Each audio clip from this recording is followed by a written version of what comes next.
I'm the CEO of the Zcash company. How does it work? Oh, yes. Okay. How much time should I talk? For 30 minutes? For half an hour? Okay. I'll talk for about 30 minutes. All right, this is all about Zcash. And it's really, I'm mostly going to talk about the history of cryptography.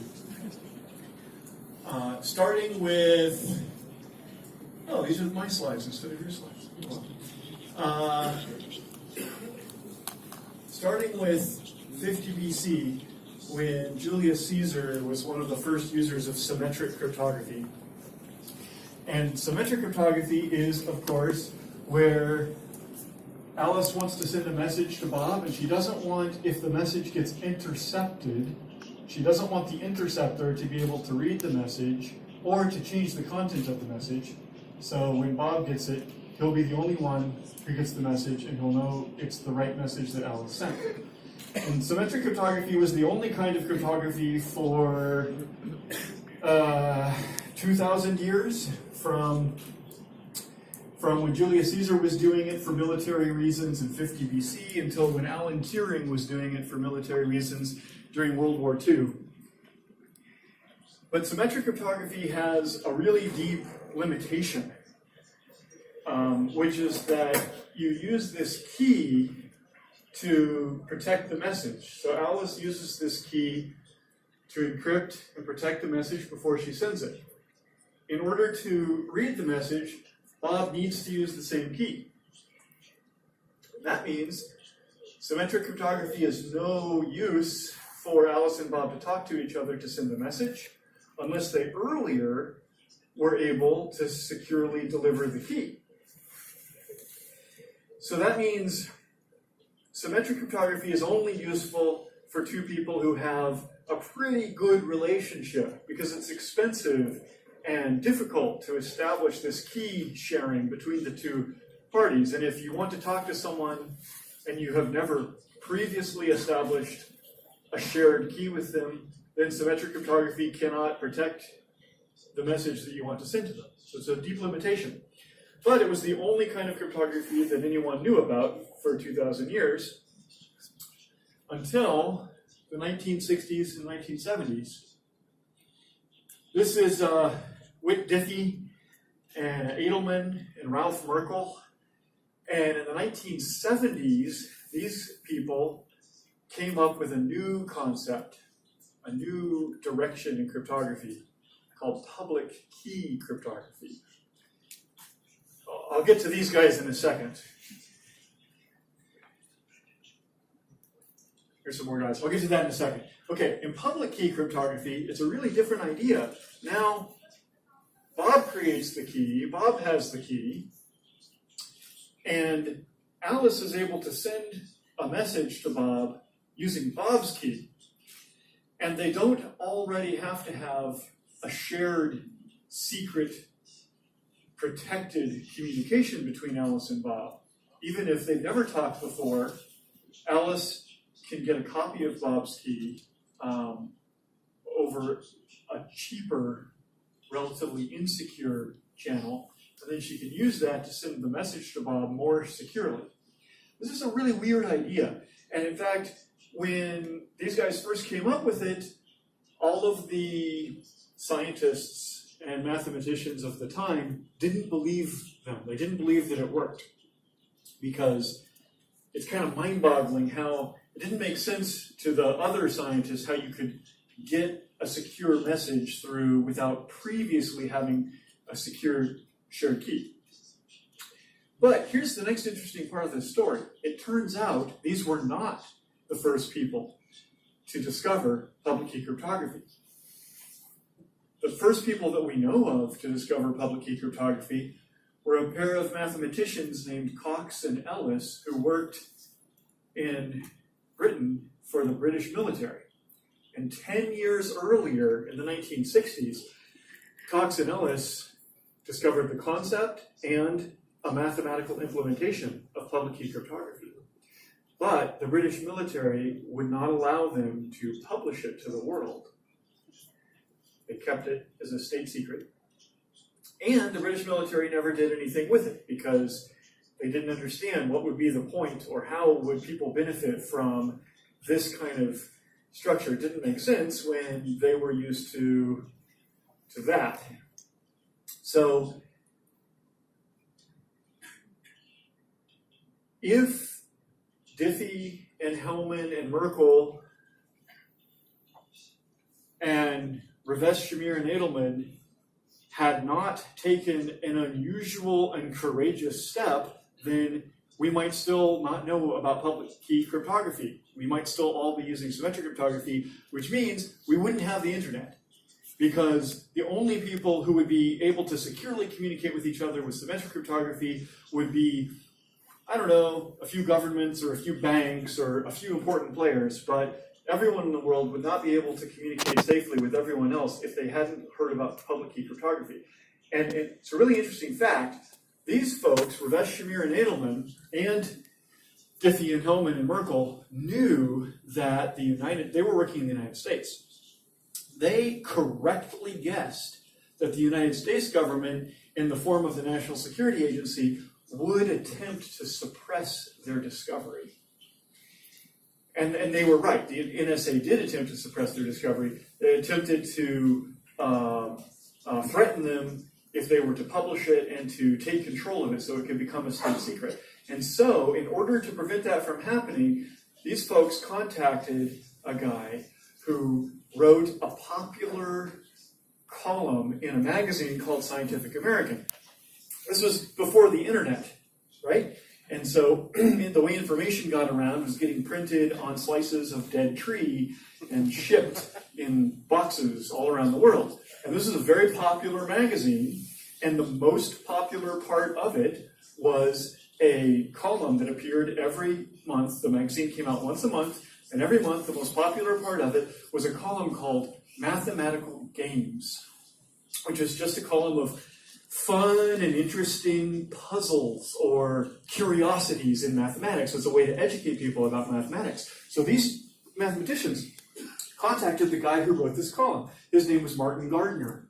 And they said, we have a discovery, a scientific breakthrough, and we're afraid it will be suppressed, and we want you to make sure it gets out.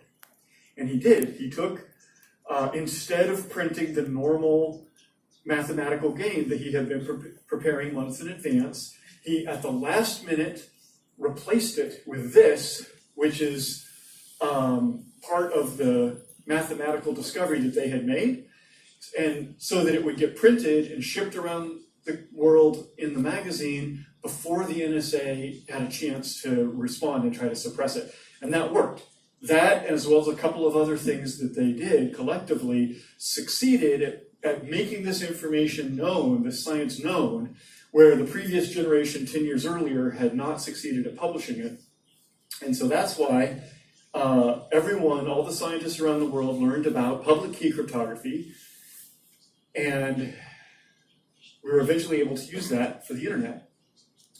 Now, it's an interesting fact that it takes about 20 years from a discovery until it becomes useful for lots of people. So these discoveries were done in the 1970s, but it wasn't until the 1990s. Well, the internet also was born in the 1970s, but also it wasn't until the 1990s that the internet and public key cryptography got traction and got deployed to a large number of people.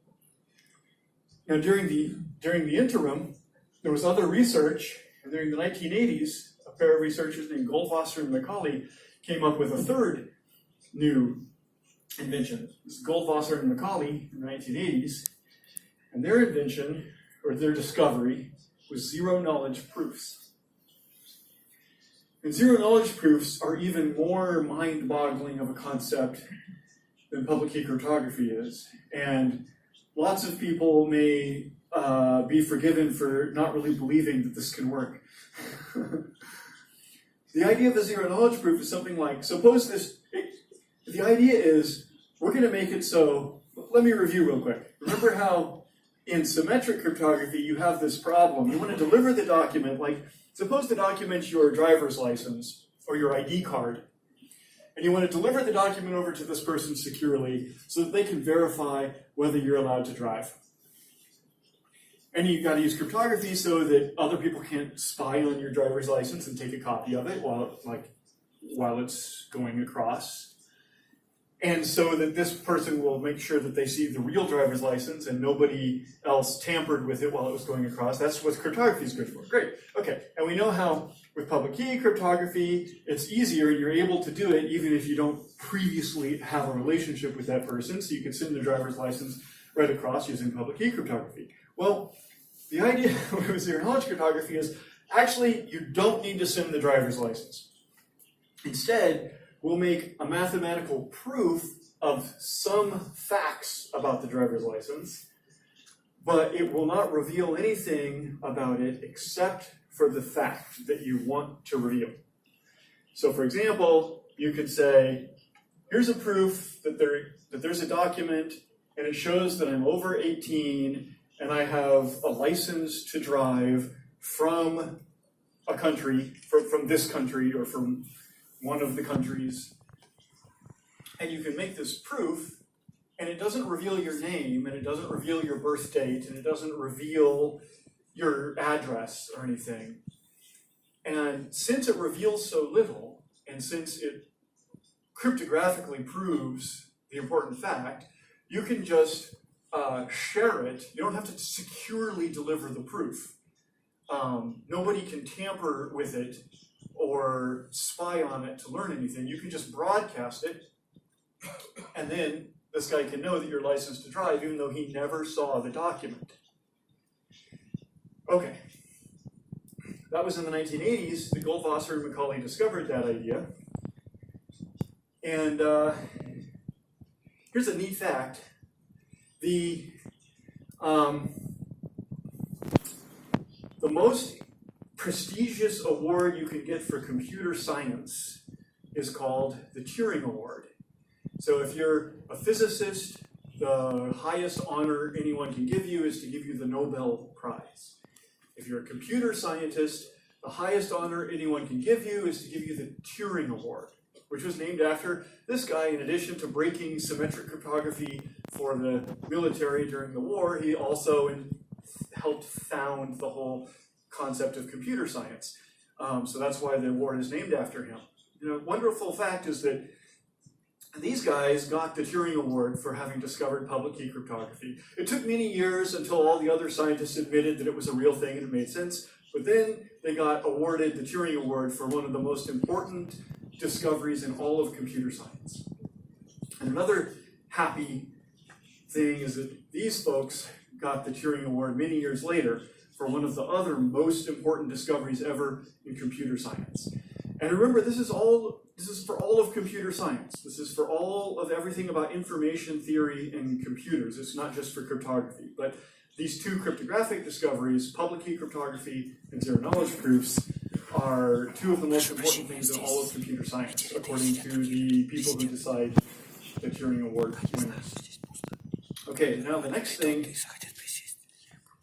the next event, okay, and then the internet and public key cryptography got deployed to the world. And the next thing that happened was Satoshi Nakamoto, his discovery of Bitcoin. And he has not yet been granted the Turing Award for the discovery of Bitcoin, but I'm sure it will happen.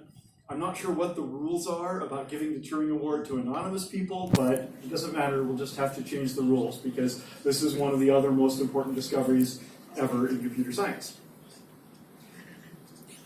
And of course, you know a lot about Bitcoin and blockchain here already, right?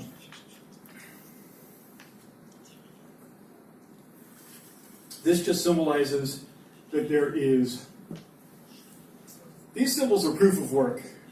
This is the symbol for proof of work.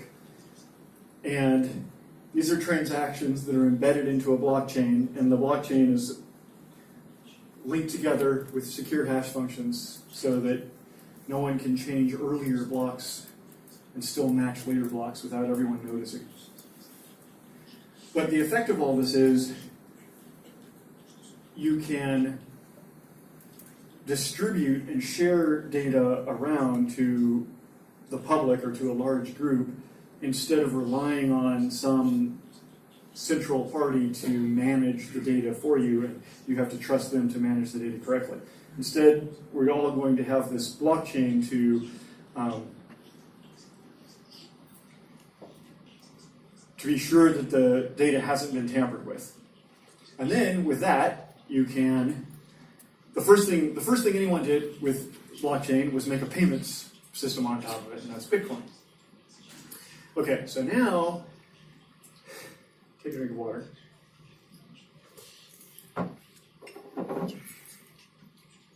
Okay, so now how these cryptographic ideas apply to payment systems. Well, in the olden days, back when we had nothing but symmetric encryption, this is what banking was like.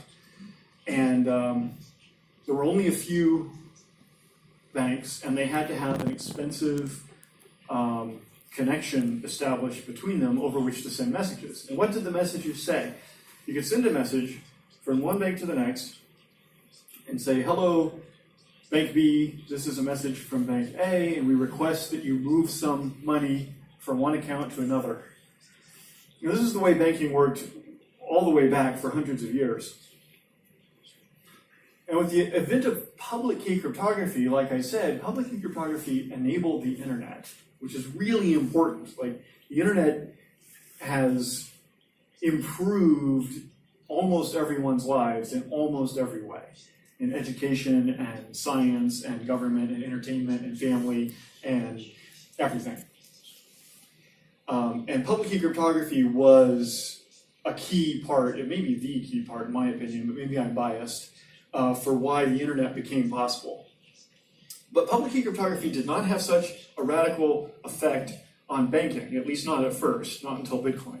The first thing that happened was just the exact same thing where we only have 3 banks in town, but now you can log into them from your phone because of public key cryptography,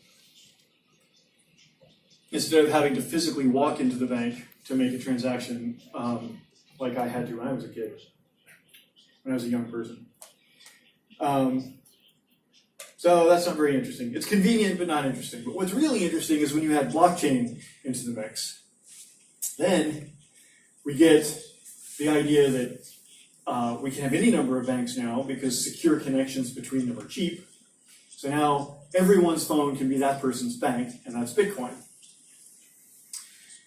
But there's a really deep problem with Bitcoin, which is that it leaks information about your actions. The way we layer payments on top of Bitcoin is put one of those messages that says, hello, please move money from account A to account B. And then you put that into the blockchain so everyone can see it. And Bitcoin prevents you from the risk of anyone tampering with the message along the way, but it worsens the risk of people spying on the message and learning about you. So it's actually much worse in that way. If you got your paycheck in Bitcoin and then you went and bought a coffee with it, then the coffee shop owner would learn your salary and your boss would learn what you do after work, where you go.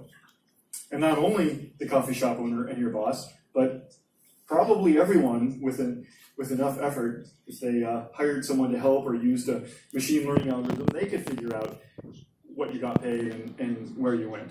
Bitcoin is completely insecure and dangerous to use for actual consumer payments. And that was not well appreciated at first. When Bitcoin was new, people thought that since you don't have your name in it or your address, you just have a Bitcoin address instead of like your home address.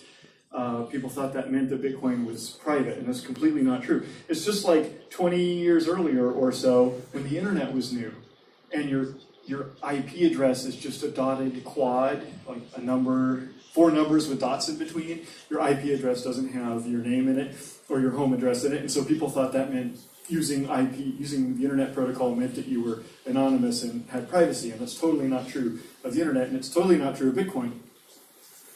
And it's really hard to fix. There's a lot of simplistic ideas when you're faced with this kind of problem, a privacy leak problem. There's a lot of simplistic ideas that, oh, well, we'll just fix it by this workaround or that workaround. So the first idea that Satoshi Nakamoto had was, we'll use a different Bitcoin address every time we make a transaction, instead of reusing the same address over and over. And this is one of those simplistic ideas that seems like it might help at first, but if you really dig into the science, it hardly helps at all, because statistical and deductive mathematical techniques can sort of see through that kind of noise. All of those kind of techniques are about adding noise, or trying to add some noise into the system to cover up the signal about how much you get paid and where you buy coffee. And modern mathematical methods like machine learning are all about subtracting the noise back out and finding out what the real signal is. So those are not robust. And people who've studied information security and cryptography have always been well aware that those kind of techniques are fragile if the attacker is sophisticated enough to use science on it. So that's why we came up with Zcash, is in order to solve that problem. And with Zcash, what we do is we leverage the zero knowledge proof magic. So instead of sending a message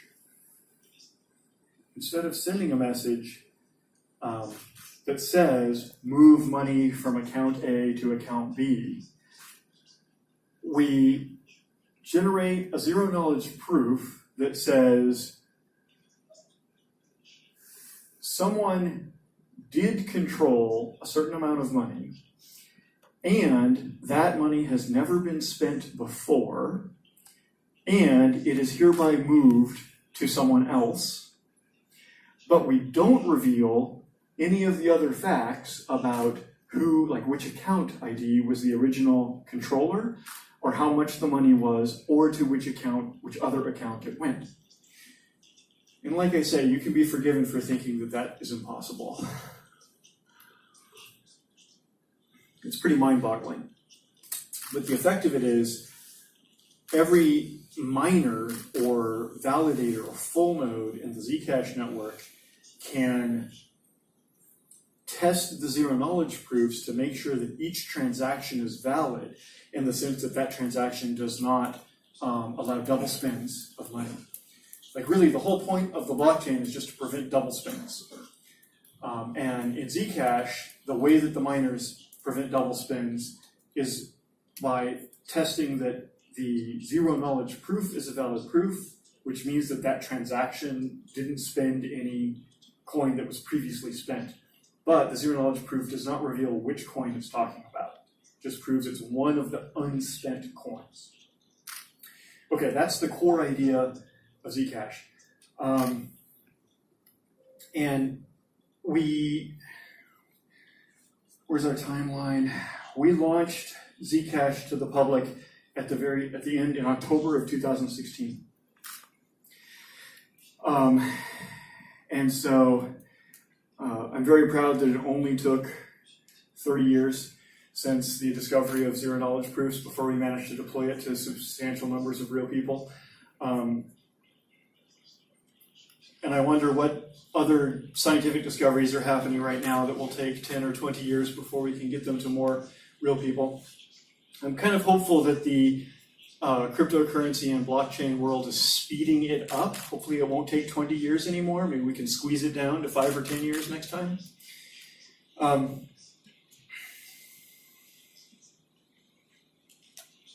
I'm just about out of things to say in this talk, which is good because we'll have extra time for questions and discussion. Here is, I'm gonna leave this up. Wait, I'm not quite done. I'm almost done.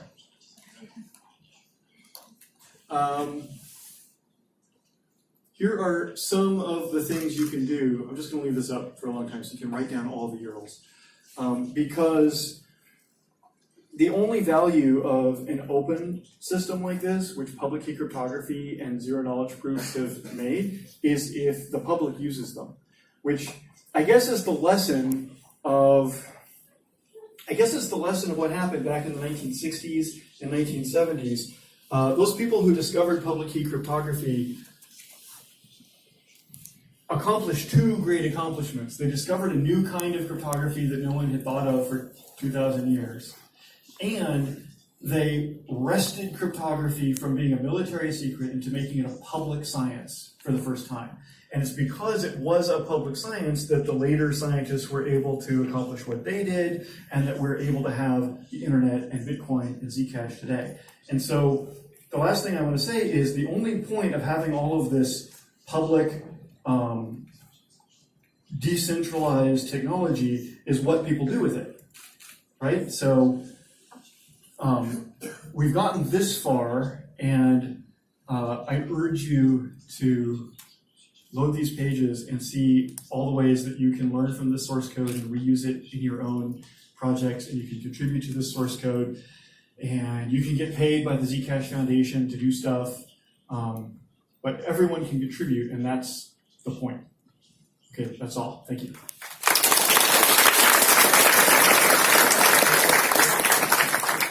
Да, теперь время вопросов. Задавайте вопросы.